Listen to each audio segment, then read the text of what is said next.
Olá, comunidade acadêmica. Estamos aqui para dar início à 23ª Mostra Científica, sendo exibida pela primeira vez no modo online. Neste momento, queremos apresentar os grupos de trabalho do curso de Pedagogia. Esse curso terá 11 trabalhos, composto por os seus acadêmicos, de forma individual ou em grupo. O primeiro trabalho será da acadêmica Alessandra, do 8º semestre. Orientamos que as perguntas, elogios, sugestões sejam realizadas aqui no chat do YouTube. E assim que possível, o acadêmico estará respondendo aos questionamentos. Obrigado. Vamos então conferir o primeiro trabalho da Alessandra. Boa noite, bem-vindos à 23ª Mostra Científica. O meu grupo, composto pela Alessandra, Helenícia, Letícia, que sou eu, Giovana e Juliana. Somos o grupo de estágio e o nosso projeto ficou com o título de Trajetória de um CEIM do município de Lages durante a pandemia do Covid-19. Então, esse artigo apresenta dados de uma pesquisa realizada no curso de Pedagogia da nossa universidade, com o tema Trajetória do CEIM do município de Lages durante a pandemia, com o objetivo de identificar as trajetórias e os principais desafios de um CEIM para o desenvolvimento do projeto de estágio. O cenário vivenciado pela comunidade escolar é permeado por inúmeros desafios, dentre deles o processo educacional. Os lares passam a fazer o papel dos CEINs também. Diante desse dado, a metodologia utilizada foi a abordagem qualitativa, com pesquisa de campo com professores de uma instituição da educação infantil da rede pública, com base teórica em Freire, 2016, e na legislação vigente. As demais problematizações ocorreram em torno dos objetivos das atividades desenvolvidas com as crianças, como também compreender o contexto da comunidade, costumes, valores e os problemas que as crianças estão enfrentando durante a pandemia. Esses dados, eles apontam outros caminhos dos fazeres e saberes da docência. Quais as novas rotinas estabelecidas pelo Covid-19 na educação infantil? Com que frequência estão sendo encaminhadas as atividades? Quais as turmas contempladas? Como é realizado o retorno das atividades para os professores desse CEIM? E como as crianças estão reagindo em relação à pandemia? Como está sendo a sua rotina nesse novo momento que estamos vivendo?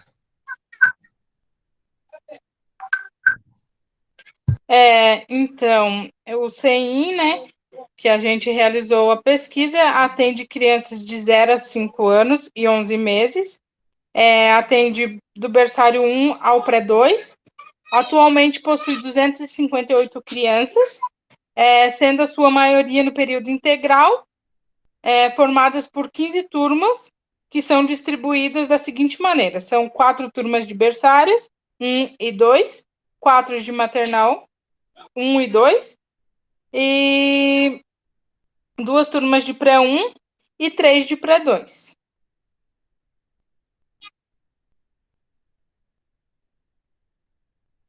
Então, segundo as professoras, né, entrevistadas, as crianças que frequentam o CEIM são crianças espertas, inteligentes, onde dá de sentir o incentivo dos pais. Sobre as crianças em casa, observando seu interesse no decorrer das atividades, neste ano a equipe pedagógica notou que suas crianças são turmas que trabalham bem, no que se refere ao relacionamento com a família,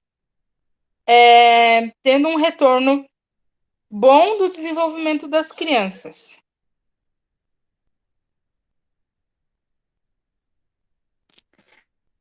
As professoras entrevistadas destacam e salientam ainda que cada criança possui uma riqueza cultural proveniente do convívio familiar.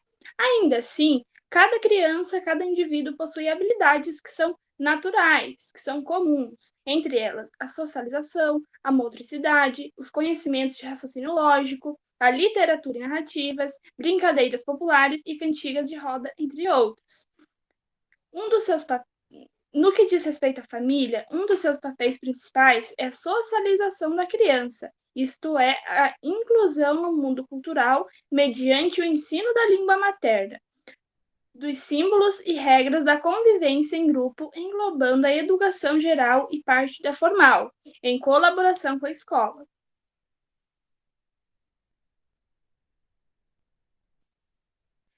Também, contudo, as professoras fazem abordagem geral sobre a grande maioria das crianças do CEIM. Entretanto, não podem responder por todas, sendo que percebem a facilidade das crianças em relação ao uso do celular, mesmo tendo um grande índice de carência no CEIM.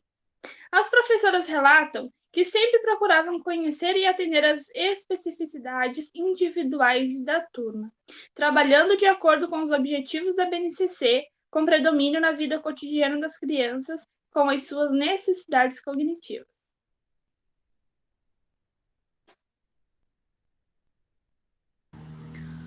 Apesar das atividades serem enviadas apenas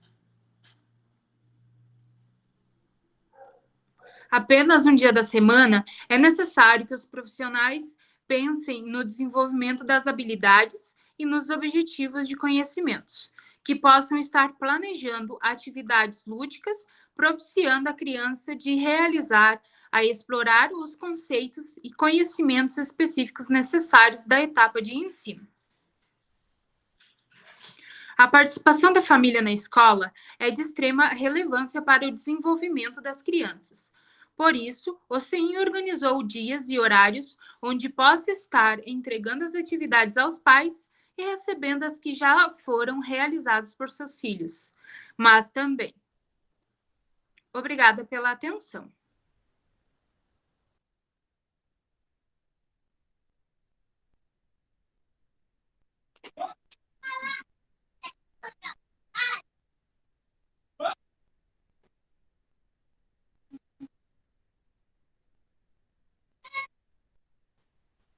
Esse foi um recorte realizado do nosso projeto do 7º semestre do curso de Pedagogia.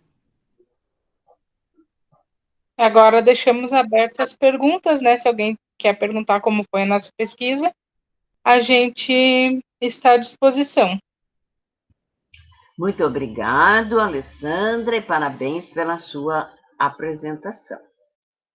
Mais uma vez, queremos lembrar que se houver algum questionamento aos acadêmicos, estes devem ser realizados aqui no chat, ao vivo. E se você está achando legal esse formato de apresentação, deixe o seu like e compartilhe o link desta live com os seus amigos. E se você está gostando das apresentações, deixe também o seu comentário e ficaremos muito felizes com a sua participação. Convidamos agora o grupo de trabalho do 8º semestre do curso de Pedagogia, que fará uma apresentação sobre uma pesquisa realizada dos 50 anos do curso de Pedagogia existentes na Uniplac. Boa noite a todos e a todas. Vamos começar a apresentação dos acadêmicos do 8º semestre do curso de Pedagogia, a respeito da homenagem aos 50 anos do curso de Licenciatura em Pedagogia, orientadora professora Marileia Wolff-Tubes. Eis a logo e na sequência. A justificativa. O estágio curricular obrigatório é uma exigência da LDB, Lei das Diretrizes e Bases da Educação Nacional.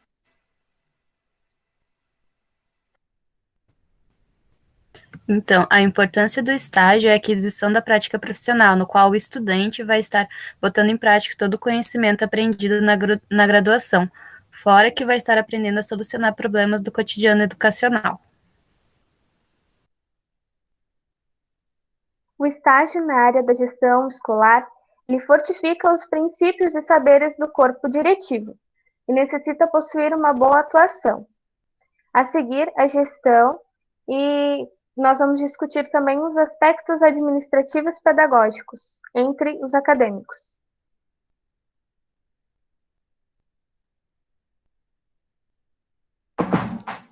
Então, o objetivo geral do trabalho.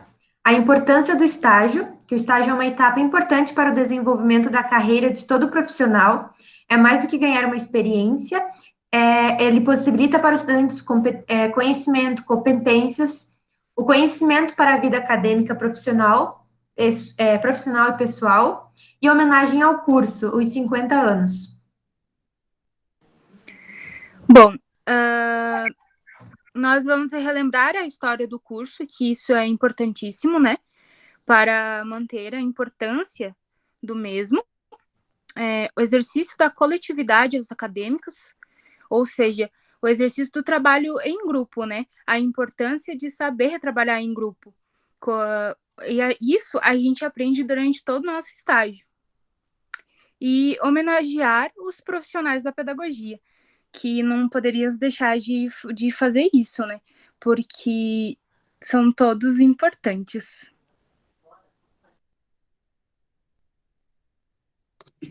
Antes de prosseguir com a história da pedagogia, vamos entender um pouco da trajetória da instituição. Em 1959, foi criado a ACC, que é a Associação de Cultura, com a finalidade de manutenção dos estabelecimentos do ensino superior e do ensino médio. Em 1965, foi criada a FEL, a Fundação Educacional de Lages, para reger o ensino superior do município. Em 1969, foi criada a UPC, e em 1970, a fundação do curso de Pedagogia.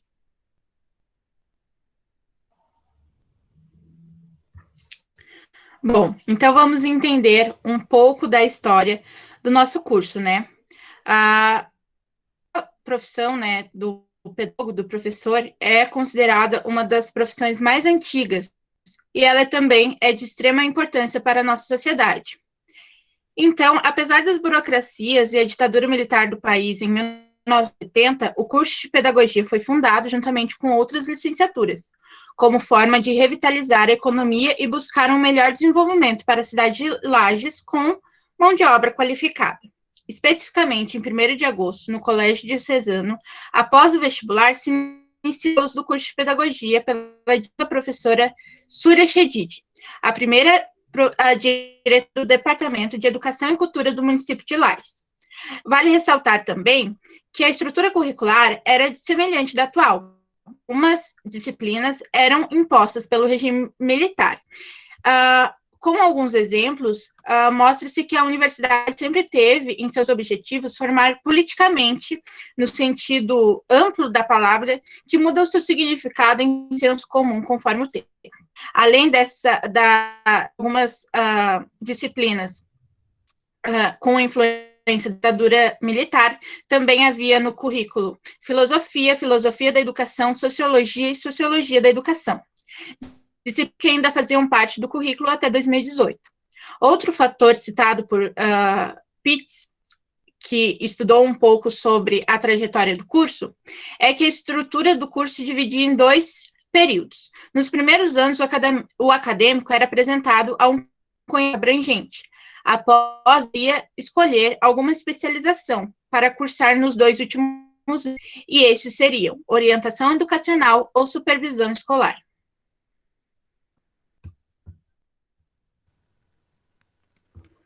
Então, o cenário da educação sofreu grandes mudanças na década de 90, com a LDB 93/94 de 96, e em 1997 foi aprovado um novo regime, que transformava as finalidades da Universidade do Planalto Catarinense, que a partir desse momento a instituição começou a focar no tripé básico de ensino superior, sendo esses o ensino, a pesquisa e a extensão.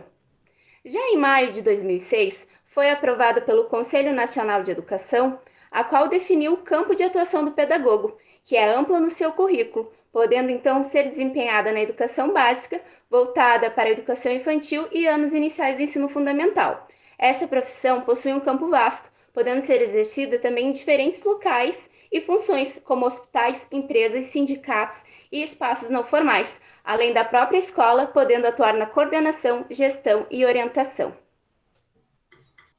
A licenciatura em Pedagogia da Uniplac, então, ela vem oportunizando aos acadêmicos uma ampla aprendizagem nas diferentes modalidades da educação. Conhecimento esses que se fazem fundamental no percurso da profissão.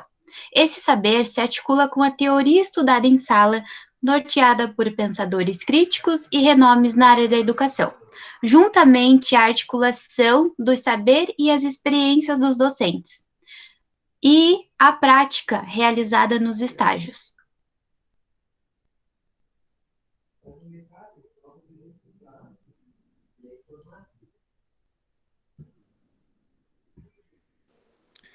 Nosso cronograma, então, ficou dividido da seguinte forma. Em setembro, houve a elaboração do projeto. Em outubro, ocorre, então, a execução do projeto. Um desses projetos é o canal no YouTube, que se chama Pedagogia 50 anos. Neste canal serão postados vídeos, assim como em contas criadas no Instagram, com vários visuais, murais virtuais e homenagens. E ainda encontro com profissionais da pedagogia pelo Google Meet.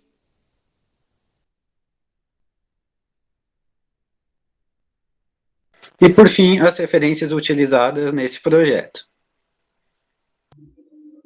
Muito obrigado ao 8º semestre. Muito bom saber que temos, né, o curso de licenciatura em Pedagogia com 50 anos em funcionamento, cada vez mais forte, e temos que assim deixar. E, na continuação, convidamos o grupo de trabalho da Gabriele Luckmann, da Daniela de Jesus, da Mirelle Lima e da Morgana para a apresentação do trabalho realizado neste semestre. Boa noite. Estamos aqui para apresentar o nosso trabalho com o tema Educação Infantil em Tempos de Pandemia. Acadêmicas Daniela de Jesus, Gabriela Luckmann, Mirelle Lima e Morgana Costa. Orientadora Mariléia Aparecida Wolff, do curso de Pedagogia 8º semestre.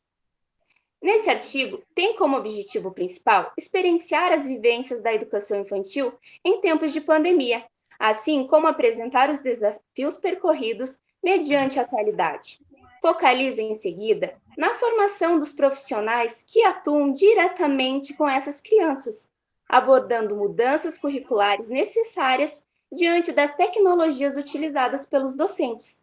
Subsequentemente, analisa-se a relação e o comprometimento da família, juntamente com a efetivação dos direitos da criança. Percebe-se que essas são instâncias indissociáveis para o sucesso e educação em tempos de isolamento.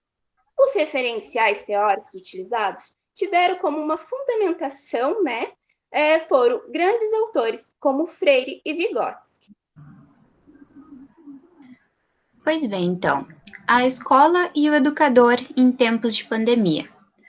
Como muito bem evidenciado no nosso artigo, com a nova pandemia do coronavírus, um número expressivo de instituições de ensino tiveram suas atividades suspensas, sejam elas públicas ou privadas. Ambas tiveram que readequar a forma de construir suas aulas, optando assim pelo ensino remoto, E, à vista disso, algumas escolas enviam materiais, atividades e vídeo dos professores, como evidenciado no nosso artigo. Essas atividades propostas para os estudantes, elas precisam, então, ter uma intencionalidade, Diante desse fato, a gente pode perceber que é um número considerável de professores que estão optando por essa forma.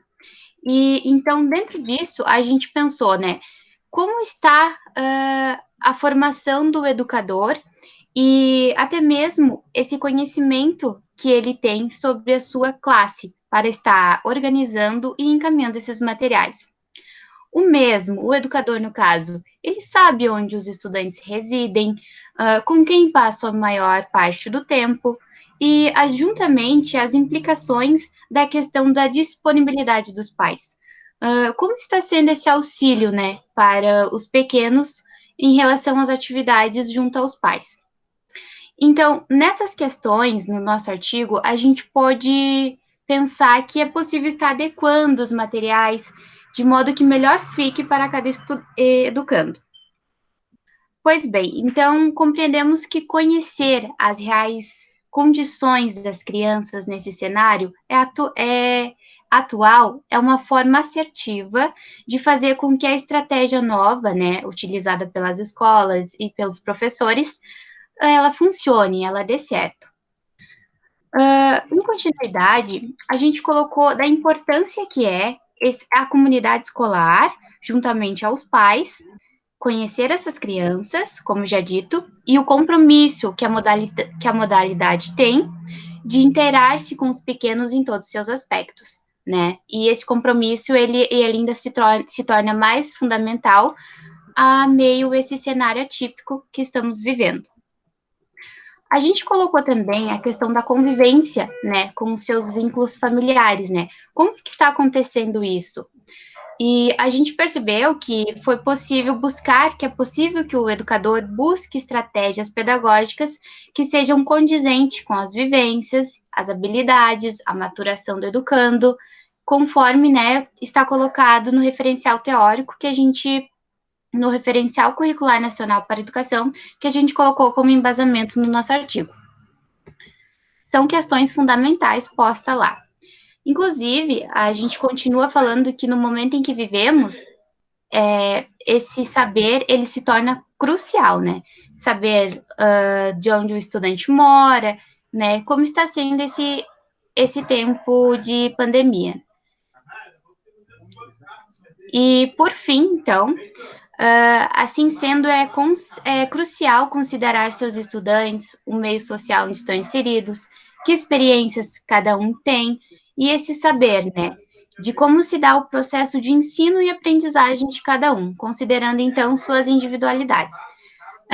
É muito importante que o educador, né, ele repense em todas essas condições para que essa inovação, esse novo contexto em que estamos vivendo funcione na questão da aprendizagem dos pequenos. Então, outro fator que o nosso artigo buscou explorar foi como estão estipulando as novas rotinas dentro de casa. Sabe-se que é essencial para um desenvolvimento pleno uma rotina na vida da criança, né? Estabelecer horários, programar tarefas e atividades. Isso serve para que a mesma se sinta segura e crie autonomia, também responsabilidades através do cotidiano. Uma rotina bem explorada facilita tanto a vida do professor quanto da criança. Todavia, sabemos que para sua funcionalidade é de suma importância a continuidade dessa rotina em casa. Durante a pandemia, visualiza-se que a quebra de rotina teve um efeito qualitativo na vida dessas crianças. Sendo assim, criou novas rotinas. Agora as crianças ficam nas casas dos avós, de tios, também de babás, né? A criança agora não passa mais tanto tempo na escola, como era de costume. Então, perde-se a intencionalidade do cotidiano e, consequentemente, o desenvolvimento da criança fica abalado, visto que quando um aluno internalizar essa rotina, quando as escolas voltarem no seu funcionamento, nossa, me perdi. Quando a escola voltar a funcionar, a rotina que foi criada também se quebrará. Mas também não foi só a vida cotidiana das crianças que se quebrou, né, que se desestabilizou com o coronavírus. A escola como um todo, gestores e funcionários também sentiram os impactos de uma paralisação. E essa paralisação foi sem aviso prévio. As consequências foram múltiplas. As famílias tiraram as crianças da rede de ensino privada causando grande crise financeira nessas instituições. Sendo assim, muitos profissionais foram demitidos. Os que ficaram foram obrigados a mudar a sua metodologia e mediar o processo de ensino-aprendizagem de outra maneira. Nessa lógica, então, é inevitável o educador transcender o seu papel ou assumi-lo de vez, né? Além de construtor de um conhecimento, junto com as crianças, o professor também é comunicador, influenciador e administrador. Nota-se que o afeto não está somente no toque, no abraço e no beijo. Está na importância que se dá à pessoa próxima. Então, durante a pesquisa, muito foi questionado quem está garantindo o direito de brincar para essas crianças, sabendo que o brincar é o terceiro elemento no pilar da prática pedagógica. Mas também não é só isso, né? O brincar com finalidades a serem alcançadas. Sabe-se que os professores tiveram que adaptar, então, as suas metodologias e os materiais estão sendo mandados para casa, também com as videoaulas, né? Mas a brincadeira, né, o ensino lúdico, ele não pode ser deixado de lado, ele ainda tem que ser valorizado. Pois é no momento de brincar que a criança desenvolve valores fundamentais, né, e vivências no meio social. As queixas principais, então, de toda a comunidade escolar estão relacionadas às atividades direcionadas para casa. Muitos pais estão reclamando que não conseguem acompanhar ou que não têm a didática necessária para ensinar os seus filhos.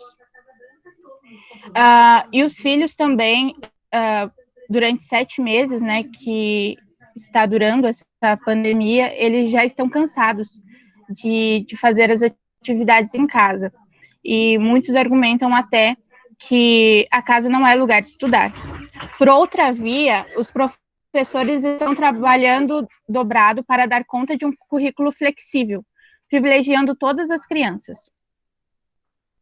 Então, o professor, ele assume outro papel, né, durante a pandemia.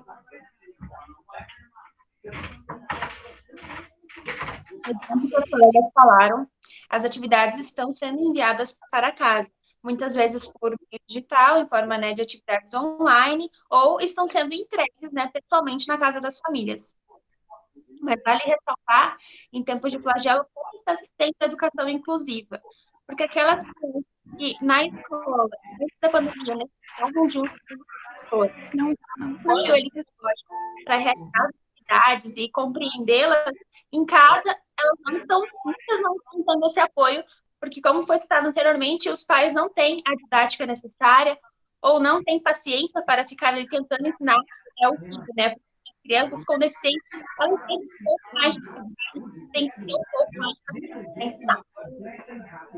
E meio a tudo isso, a gente está sentindo peso, né? Dessa educação tecnológica.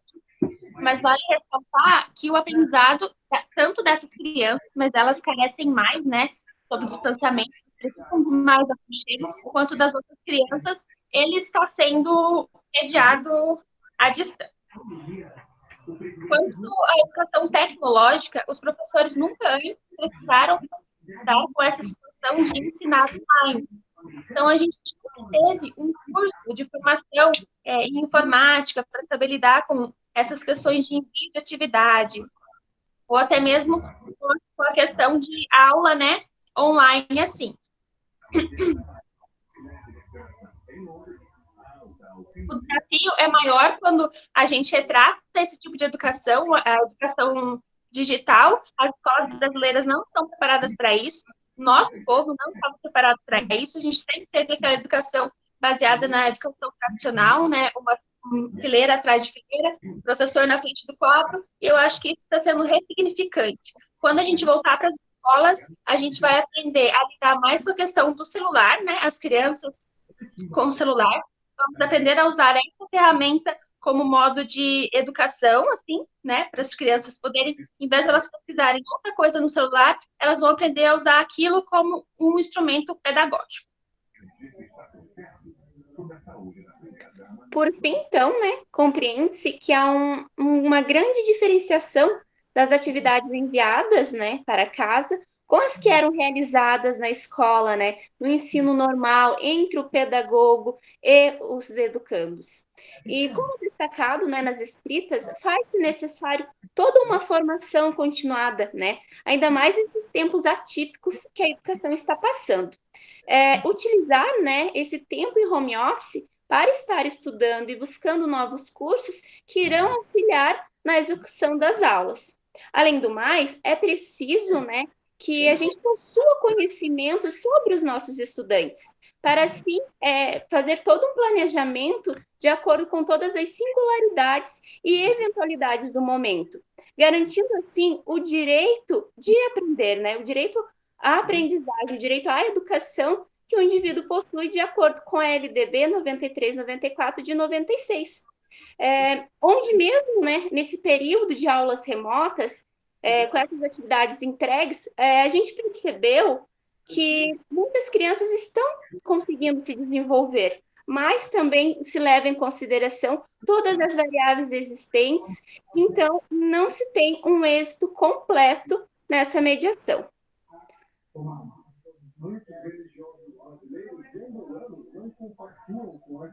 Pode passar. Agradecemos a todos pela atenção. Muito obrigada. Obrigada ao grupo, muito parabéns pela sua apresentação. E vamos agora para o grupo seguinte, que é o grupo da Gabriele Gerber, da Gabriele Tristão, da Jaqueline de Oliveira e do Matheus Miller, para a apresentação do seu trabalho. Boa noite a todos e a todas. Vamos começar então a nossa apresentação a respeito das reflexões acerca da educação infantil em relação ao momento da Covid-19. Eu, Matheus Miller, e minhas colegas acadêmicas Gabriele Gerber, Gabriele Lessa e Jaqueline Varela, como orientadora a professora Marileia Wolff-Tubes, e o curso Pedagogia 8º semestre em 2020.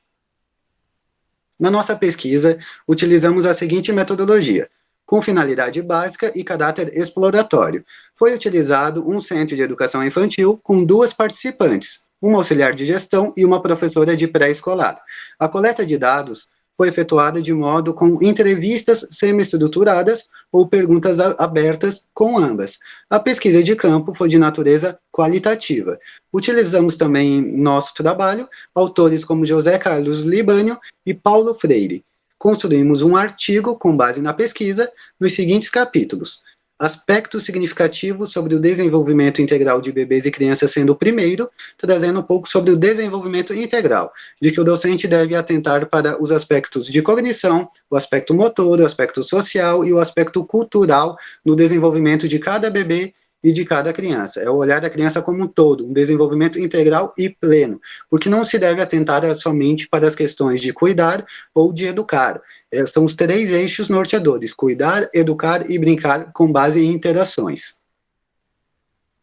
No segundo capítulo, trazemos um pouco sobre a comunidade em que o CEIN está localizado. Localizado nas dependências de uma Escola Municipal de Educação Básica, de uma EMEB, que também atende os anos iniciais do ensino fundamental. Localizado em região periférica do município de Lages e com abrangência de habitantes com moradia simples, e também as famílias com predominância de muitos componentes, de um grande número de componentes. Assim como a própria vice-diretora nos traz em sua fala, a comunidade é mais ou menos participativa. Mais participativa no que diz respeito às atividades da educação infantil, porque na educação infantil a participação dos pais e da família é maior do que no ensino fundamental. Capítulo 3. A pandemia do coronavírus e o contexto escolar da educação infantil. Então, aqui no Brasil, o primeiro caso de coronavírus foi no dia 26 de fevereiro de 2020. Diante disso, nós tivemos que nos adaptar, nós tivemos que ter novos hábitos, principalmente de higiene. Então, tivemos que lavar a mão mais frequentemente e também usar álcool em gel. E também utilizar a máscara, sempre em locais públicos. Então, falamos um pouco do impacto do isolamento social. Esse impacto foi, digamos assim, como a quarentena, onde nós paramos todas as atividades que nós fazíamos. Também a escola. A escola também, diante disso, ela fechou as portas para o público. E diante disso, onde os pais estão deixando seus filhos diante desse estado? Então, através do relato da professora e do relato da gestora, da vice-gestora, os pais estão deixando seus filhos com os avós, com tios, e quando eles não têm essa ajuda, eles estão utilizando também de babás, estão pagando cuidadores. E falar um pouco também das instituições escolares. As instituições também tiveram que se adaptar. E, diante disso, eles começaram a se organizar e fazer as atividades para os alunos. As atividades eram semanalmente, após foram feitas quinzenalmente. Então, através disso, tiveram obstáculos. Os obstáculos seriam que muitas vezes as atividades iriam para casa e não voltavam, e também os obstáculos daqueles pais que não foram buscar as atividades na escola. Então, houve relatos também das professoras e da gestão sobre essa dificuldade da presença dos pais.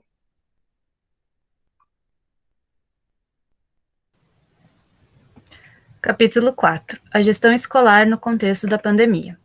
A gestão tem uma grande tarefa em estar presente nas ações pedagógicas de cada educador, acompanhando e orientando os mesmos para uma melhor ação no ambiente pedagógico. Então, no contexto de pandemia, a gestão ela teve que se adaptar para aprender e ensinar os professores nesse novo contexto. Que com isso seria utilizada a tecnologia, utilizada a tecnologia como meio de estar fazendo as atividades, como meio de estar se comunicando entre ambos, e a gestão veio como criar um processo de parceria entre família, a gestão e estudantes. Então, a gestão ela se dá por um processo coletivo e não um processo individual, no qual todos fazem parte desse processo. Então, um dos principais obstáculos que as entrevistadas trouxeram foi a questão da falta de internet que muitas comunidades têm. Então, elas tiveram que fazer muitas adaptações para que as atividades se tornassem um processo fácil para os pais estarem ensinando as crianças em casa. Então, essa foi a principal dificuldade que eles apontaram. Bom, então o capítulo 5 trata da avaliação na educação infantil em tempos de pandemia, né? Com a pandemia, estamos vivendo momentos de incertezas. Com o afastamento social, o contato do docente com a criança da educação infantil está afetado, e o processo de avaliação se encontra com dificuldades. Para poder, então, ter uma noção parcial do desenvolvimento da criança, o educador necessita possuir resposta dos estímulos sugeridos por meio das atividades pedagógicas enviadas para casa. A partir das atividades feitas, pode-se perceber com que a criança está tendo, ao mínimo, o contato com o material pedagógico oferecido, né? Mas, entretanto, os professores nos relataram que fica esse contato, acabou ficando prejudicado, devido que o processo avaliativo, ele é algo do dia a dia, ele é constantemente do dia a dia, né? Então, por isso mesmo, o professor, né, com certeza é uma metamorfose ambulante, porque mesmo com o que estamos passando, acredita na educação e está tentando fazer, né, dar certo. As considerações finais do trabalho são as incertezas e as dificuldades que os professores vêm encontrando, né, como trazer essa educação de qualidade, os professores e gestores se reinventando, mudanças de hábitos e rotinas, comunidade carente e participativa, gestão e acompanhamento e a questão da avaliação. Nosso trabalho tem como referências a base comum curricular, né, diretrizes, referencial curricular nacional, e assim finalizamos o nosso trabalho. Muito obrigado à apresentação do grupo. Foi muito importante tudo isso, um momento de reflexão. E é isso aí, pessoal. Parabéns aos acadêmicos, a cada acadêmico, pelo seu trabalho individual, pelo seu trabalho em grupo. Isso nos faz crescer na questão do conhecimento. E aproveito para parabenizar a todos do curso de pedagogia. Também quero deixar aqui os meus parabéns para a equipe organizadora da 23ª Mostra da nossa querida Uniplac. Foram fantásticos. E esta live ficará disponível no YouTube dentro dos canais de comunicação da Uniplac. Sendo assim, agradecemos a sua participação e audiência. Muito obrigado e até a próxima.